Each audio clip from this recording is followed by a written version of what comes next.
ஓடி போய் ரசூலுல்லாஹி ஸல்லல்லாஹு அலைஹி வஸல்லம் வீட்டுக்குள்ள போனவங்க அங்க இருந்து ஒரு வெள்ளி கட்டி அல்லது தங்க கட்டியை தூக்கிக்கிட்டு வர்றாங்க. கொண்டு வந்து சஹாபாக்களுக்கு மத்தியில் கொடுத்துட்டு சொல்றாங்க, இது என்னுடைய வீட்டிலே இருந்தது, ஆனா இது ஜகாத் நிதிக்கு வந்தது. இதை நான் தொழுதுகிட்டு இருக்கும்போது தான் ஞாபகத்துக்கு வந்திருக்கிற ரசூலுல்லாஹ்வுக்கு. இதை நான் ஏன் உடனே போய் எடுத்துட்டு வந்தேன்னா, நான் இதை வீட்டில் வச்ச நிலையில மௌத்தா போயிட்டேன்னு வைங்க, என்னுடைய குடும்பத்தார் அது என்னுடைய சொத்து என்று நினைத்துக் கொள்வார்கள். நினைத்து எடுத்து விட்டார்கள் என்றால் நான் மறுமையில் கை செய்தப்பட்டு விடுவேன். இது பொதுமக்களுக்கானது. அதுதான் தொழுது முடிச்சதோட நினைவு வந்துச்சுப்பா, ஓடி போய் எடுத்துக்கிட்டு வந்துட்டேன் என்று சொல்லி அல்லாஹ்வுடைய தூதர் ஸல்லல்லாஹு அலைஹி வஸல்லம் அவர்கள் பள்ளிவாசலுக்கு பொது நிதிக்கு சொந்தமான சொத்து ஒன்று தன்னுடைய வீட்டிலே இருக்கிறது, அதை போய் எடுத்து விட்டு வருகிறார்கள். இந்த காலத்தில் இருந்தா எப்படி இருக்கும், நம்ம ஆக்களா இருந்தா எப்படி இருப்பாங்க? சில இடங்களை நீங்க பார்க்கலாம்.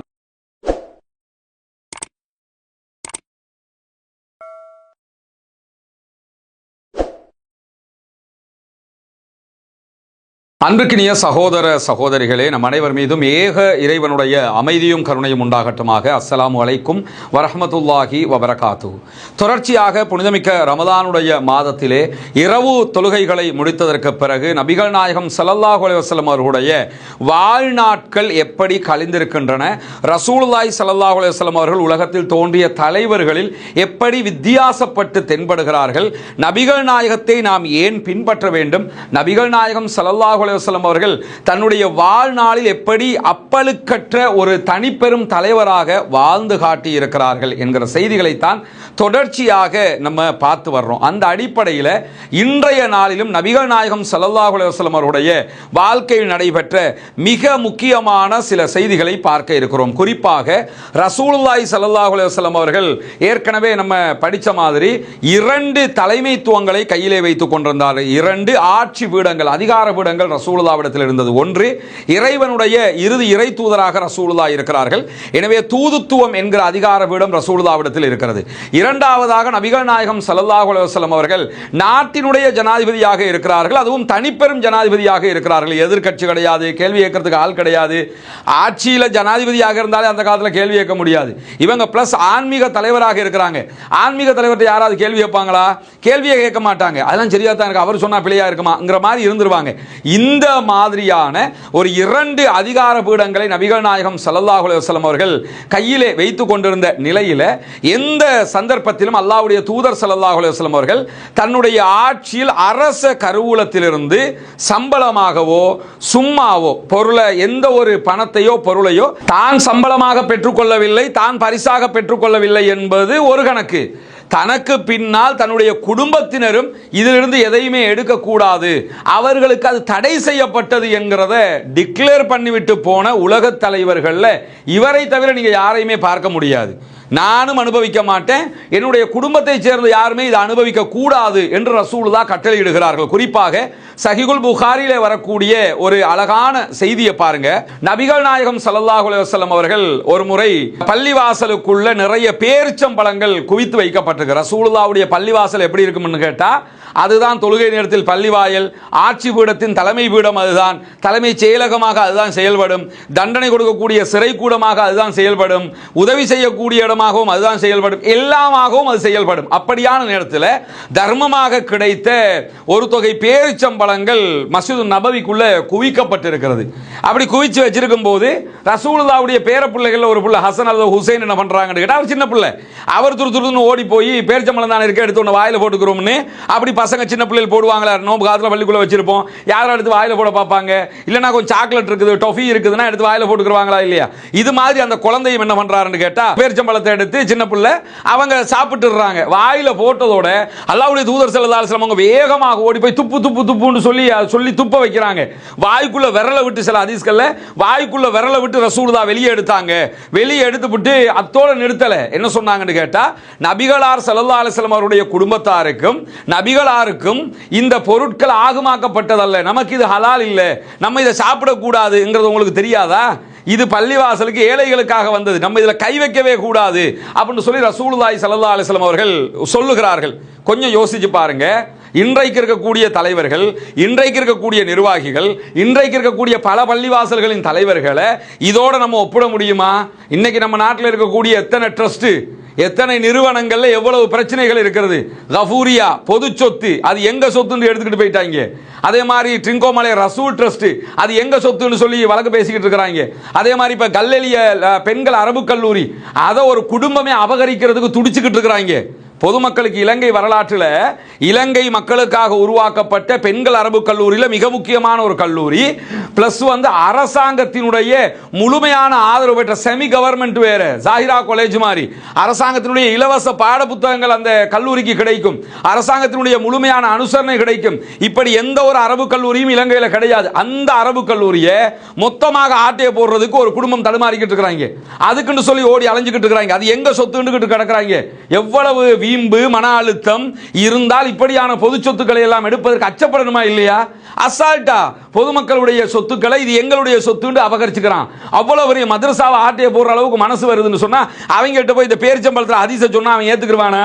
ரசூலுல்லாஹி ஸல்லல்லாஹு அலைஹி வஸல்லம் அவர்களுடைய நடைமுறையை சொன்னா அவன் ஏத்துக்கிற நிலையில இருப்பானா? இருந்திருந்தா இந்த வேலைகளை பண்ணுவாங்களா? யோசிச்சு பாருங்க. சாதாரணமாக அல்லாஹ்வுடைய தூதர் ஸல்லல்லாஹு அலைஹி வஸல்லம் அவர்கள் பொது சொத்திலிருந்து தன்னுடைய பிள்ளைகளோ தானோ பேர பிள்ளைகளோ யாருமே எடுக்கக்கூடாது என்கிறார்கள். ரசூலுல்லாஹும் எடுக்கல. பொது சொத்தை நெருப்பு மாதிரி பார்க்குறாங்க. ஆனால் இங்கே இருக்கிறவன் பூரா பொது சொத்தை அபகரிச்சுக்கிட்டே இருக்கிறாங்கிறத பார்க்குறோமா இல்லையா? இந்த மாதிரி ரசூலுல்லாஹி ஸல்லல்லாஹு அலைஹி வஸல்லம் வாழ்க்கை முறை கழிந்திருக்கிறது. ஒரு பேரிச்சம்பழத்தை கூட தன்னுடைய பேரப்பிள்ளை தவறுதலாக கூட வாயிலே போட்டுவிடக் கூடாது என்பதில் கவனமாக இருந்திருக்கிறார்கள் என்றால் அல்லாஹ்வுடைய தூதர் ஸல்லல்லாஹு அலைஹி வஸல்லம் வாழ்க்கை எவ்வளவு அப்பழுக்கற்ற வாழ்க்கை என்பதை புரிந்து கொள்ளுங்கள். அதே போன்றுதான் சஹீஹுல் புகாரில் வரக்கூடிய இன்னும் ஒரு நபிமொழியை நீங்க பாருங்க. ஒரு நாள் தொழுகை முடிச்சிட்டு சஹாபாக்கள் எல்லாம் அமர்ந்து கொண்டிருக்கும் போது விறுவிறுன்னு ரசூலுல்லாஹ் சஹாபாக்களுடைய பிடரிகளை தாண்டி சென்று கொண்டிருக்கிறார்கள். பிடரிகளை தாண்டி செல்றாங்கன்னா தொழுகை நடத்துற இமாம் இந்த பக்கம் இருக்கிறாருன்னா மாமுங்கள் அந்த பக்கம் பார்த்துக்கிட்டு தான் இருப்பாங்க. அவர் எழும்பி அப்படியே அவங்களை தாண்டி பின்னாடி போறாரு. ஓடி போய் ரசூலுல்லாஹி ஸல்லல்லாஹு அலைஹி வஸல்லம் வீட்டுக்குள்ள போனவங்க அங்க இருந்து ஒரு வெள்ளி கட்டி அல்லது தங்க கட்டியை தூக்கிக்கிட்டு வர்றாங்க. கொண்டு வந்து சஹாபாக்களுக்கு மத்தியில் கொடுத்துட்டு சொல்றாங்க, இது என்னுடைய வீட்டிலே இருந்தது, ஆனா இது ஜகாத் நிதிக்கு வந்தது. இதை நான் தொழுதுகிட்டு இருக்கும்போது தான் ஞாபகத்துக்கு வந்திருக்கிற ரசூலுல்லாஹ்வுக்கு. இதை நான் ஏன் உடனே போய் எடுத்துட்டு வந்தேன்னா, நான் இதை வீட்டில் வச்ச நிலையில மௌத்தா போயிட்டேன்னு வைங்க, என்னுடைய குடும்பத்தார் அது என்னுடைய சொத்து என்று நினைத்துக் கொள்வார்கள். நினைத்து எடுத்து விட்டார்கள் என்றால் நான் மறுமையில் கை செய்தப்பட்டு விடுவேன். இது பொதுமக்களுக்கானது. அதுதான் தொழுது முடிச்சதோட நினைவு வந்துச்சுப்பா, ஓடி போய் எடுத்துக்கிட்டு வந்துட்டேன் என்று சொல்லி அல்லாஹ்வுடைய தூதர் ஸல்லல்லாஹு அலைஹி வஸல்லம் அவர்கள் பள்ளிவாசலுக்கு பொது நிதிக்கு சொந்தமான சொத்து ஒன்று தன்னுடைய வீட்டிலே இருக்கிறது, அதை போய் எடுத்து விட்டு வருகிறார்கள். இந்த காலத்தில் இருந்தா எப்படி இருக்கும்? நம்ம ஆக்களா இருந்தா எப்படி இருப்பாங்க? சில இடங்களில் நீங்க பார்க்கலாம், பள்ளிவாசலுக்குரிய காசா இருக்கும், பள்ளிவாசலுக்குரிய சொத்தா இருக்கும். அது தலைவர் வீட்டில் வச்சிருக்கிறோம் அப்படிம்பாங்க. ஏன் தலைவர் வீட்டில் வச்சிருக்கிறீங்க அப்படின்னு கேட்டா, இல்ல தலைவர் வீட்டில் பாதுகாப்பா இருக்கும்ல, அதுக்கு தான் கொண்டு போய் வச்சிருக்கிறோம். பள்ளிவாசலே பாதுகாப்பு இல்லை என்ற நிலைமை இருக்குதா? பள்ளிவாசல் சொத்து பள்ளிவாசல் இருக்கணும், அது ஏன் தலைவர் வீட்டில் கொண்டு வச்சிருக்கிறீங்க?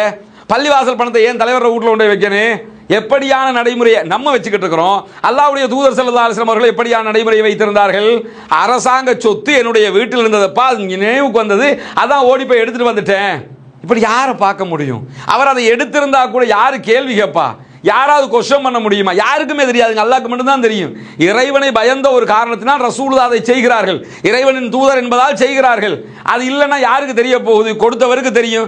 அவர் ரசூலுல்லாஹ் பங்கிட்டு இருப்பாங்கன்னு நினைச்சுக்கிட்டு இருப்பாரு. அவர் கேட்கவா போறாரு? ஆனா நினைவு வந்ததோடு ஓடி போய் வீட்டில இருந்து எடுத்துக்கிட்டு வர்றாங்கன்னா அல்லாஹ்வுடைய தூதர் ஸல்லல்லாஹு அலைஹி வஸல்லம் அவர்கள் பொது பணத்தில் எந்த இடத்திலையுமே கை வைப்பதற்கு துணியவில்லை, நினைத்து கூட பார்க்கவில்லை, கிஞ்சிற்றும் அதை கற்பனை கூட செய்யவில்லை என்பதை புரிந்து கொள்ள முடிகிறதா இல்லையா? எப்படியான தலைவர்! இதுதான் அப்பழுக்கற்ற தலைமைத்துவம் என்பது. உலக வரலாற்றிலே நபிகள் நாயகம் ஸல்லல்லாஹு அலைஹி வஸல்லம் அவர்கள் செய்ததை போன்ற ஒரு பிரகடனத்தை எந்த ஒரு தலைவர்களும் செய்யவில்லை என்பதை நாம் உணர்ந்து கொள்ள வேண்டும். அது என்ன பிரகடனம் தெரியுமா? ஜகாத்து நிதி. அரசாங்கத்தில் இஸ்லாத்தில் ஜகாத்து நிதிங்கிற ஒன்று இருக்குதா இல்லை? 8 கூட்டத்தாருக்கு ஜகாத்து கொடுக்க முடியும். அந்த 8 கூட்டத்தில் நபிகள் நாயகம் ஸல்லல்லாஹு அலைஹி வஸல்லம் அவர்கள் சேர்க்கப்படவில்லை. அல்லாஹ் 8 கூட்டத்தில் சேர்க்கப்படலைன்னா 8 கூட்டத்தில் மிஸ்கின் இருக்கிறாங்க, அதே மாதிரி 8 கூட்டத்துக்குள்ள ஃபக்கீர்கள் இருக்கிறாங்க, இஸ்லாத்தை புதுசாக ஏற்றுக்கிட்டவங்க இருக்கிறாங்க, இப்படி 8 கூட்டத்தான் இருக்கிறாங்கல்ல. ரசூலுல்லாஹி ஸல்லல்லாஹு அலைஹி வஸல்லம் சாப்பிட்றதுக்கு வழி இல்லாமல் இருக்கிறாங்க. அப்போ மிஸ்கின்ங்கிற லிஸ்ட்டுக்குள்ளே வந்துருவாங்கல்ல, கேட்டாங்கன்னா வாயை திறந்து கேட்டாங்கன்னா ஃபக்கீருங்கிற இடத்துக்கு வந்துருவாங்கல்ல. ஆனால் அல்லாஹ்வுடைய தூதர் ஸல்லல்லாஹு அலைஹி வஸல்லம் அவர்கள் ஜகாத்துடைய எந்த வட்டத்துக்குள்ளும் தானும் தன்னுடைய குடும்பமும் வந்துவிடக் கூடாது என்றும், எனக்கு ஜகாத்து பெறுவதற்கு அனுமதிக்கப்படவில்லை, என்னுடைய குடும்பத்தாருக்கு அனுமதிக்கப்படவில்லை, உலகம் அழிகிற வரைக்கும் என்னுடைய பரம்பரையைச் சேர்ந்த யாருக்கும் ஜகாத்து நிதிகளை பெறுவது ஆகுமானது அல்ல என்று ரசூலுல்லாஹ் டிக்ளேர் பண்ணிட்டாங்க. அதுக்கு ஒரு முக்கியமான காரணமும் இருக்குது. என்னன்னா, நான் ரசூலுல்லாஹ்வுடைய பரம்பரை, நாங்க முகமது நபியோட வழிவாரு, நாங்க ரசூலுல்லாஹி ஸல்லல்லாஹு அலைஹி வஸல்லம் உடைய குடும்பத்தை சேர்ந்தவங்க அப்படின்னு சொல்லியே கோடிக்கணக்கு சொத்து அடிச்சிட்டு மாறுவாங்க, அப்படின்னு சொல்லியே வசூல் பண்ணிக்கிடுவாங்க, இந்த மாதிரி காரியங்களை பண்ணிடுவாங்கங்கிற ஒரு காரணத்துக்காக. ஏன்னா ரசூலுல்லாஹ்வுடைய குடும்பம் யார் இல்லைங்கிறது நம்ம கண்டுபிடிச்சிட முடியுமா? ஆனா அப்படி சொல்லிக்கிட்டு அலையலாமா இல்லையா? ரசூலுல்லாஹ்வின் பெயரை பயன்படுத்தி கூட யாருமே பொதுமக்களுடைய பணத்தில் கை வைத்து விடக்கூடாது, ரசூலுல்லாஹ்வின் பெயரை பயன்படுத்தி கூட யாருமே பொதுமக்களுக்கு அநியாயம் செய்து விடக் கூடாது என்கிற தூய்மையை அல்லாஹ்வுடைய தூதர் ஸல்லல்லாஹு அலைஹி வஸல்லம் அவர்கள் இந்த உலகுக்கு மிக பெரும் வழிகாட்டியாக காட்டுகிறார்கள். யோசிச்சு பாருங்க, எந்த தலைவர் சொன்னாரு, எந்த ஜனாதிபதி இப்படி ஒரு பிரகடனத்தை பண்ணாரு, எந்த நாட்டின் உருவாக்குனர் இப்படி ஒரு காட்சியை சொன்னாரு? யாருமே சொல்ல முடியல. அல்லாஹ்வுடைய தூதர் ஸல்லல்லாஹு அலைஹி வஸல்லம் அவர்கள் சொல்கிறார்கள், எனக்கு ஹராம், என்னுடைய குடும்பத்துக்கு ஹராம், என்னுடைய பரம்பரையைச் சேர்ந்த அத்தனை பேருக்கும் ஹராம், இந்த நிமிஷம் வரைக்கும் ஹராம். எங்கேயுமே ரசூலுல்லாஹ்வுடைய குடும்பம் வந்து ஜகாத்து தாங்கன்னா கொடுத்துடக்கூடாது. ரசூலுல்லாஹ்வுடைய குடும்பம் சொல்லிக்கிட்டு இருக்கிற யாராவது இந்த மாதிரி கேட்டு வந்தாங்கன்னா கொடுத்துடக்கூடாது. எந்த நாட்டிலையும் கொடுக்க மாட்டாங்க, எந்த ஒரு இஸ்லாமிய கவர்மெண்ட்டும் கொடுக்காது, கொடுக்கவும் கூடாது. இதை நபிகள் நாயகம் ஸல்லல்லாஹு அலைஹி வஸல்லம் அவர்கள் ஒரு சட்டமாகவே இந்த உலகத்திற்கு ஆக்கிவிட்டு சென்றிருக்கிறார்கள்.